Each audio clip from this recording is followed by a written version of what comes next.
Хочу рассказать про свой камин, который 3 года назад сделал. Вот. Лампы передающие. Вот. У них накал тарированный, торий. Раньше французы использовали в светильниках их. Вот. Но потом они не высокотехнологически делали, там решетку кидали на газовую лампу и свет повышали и от них, то есть яркость свечения. Вот. Потом запретили их использовать.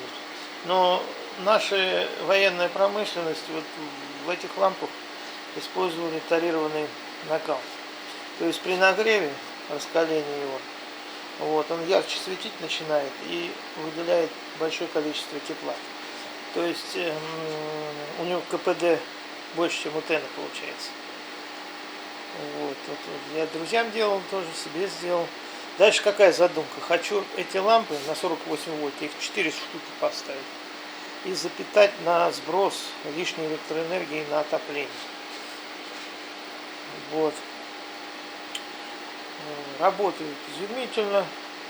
Уже 3-й год у меня я отапливаю помещение. Это у меня где-то подвал 130 квадратных метров. Мне здесь тепло 26 градусов. Хотя на улице уже 18 уже. Вот. То есть они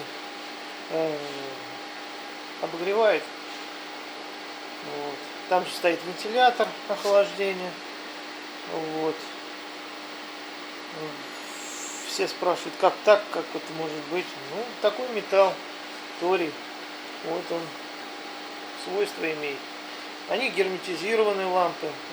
Так что излучение где-то от тория где-то 3-4 сантиметра. Так как колба не позволяет ближе к этим лампам поднести. Ничего. Практически. Я вот пробовал прибором.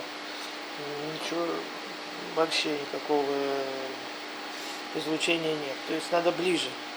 А ближе к накалу подобраться нельзя. Колбы ламп мешают. Тогда будет там излучение. Ну и все. Так что можно пользоваться безопасно. Вот. Ну, благо еще лампы эти остались. Но скоро, конечно, они закончатся. Вот. У вояк эти лампы есть. По-моему, 1200, что ли, стоит одна лампа. Вот. И причем надо лампы такие, чтобы они были не старые.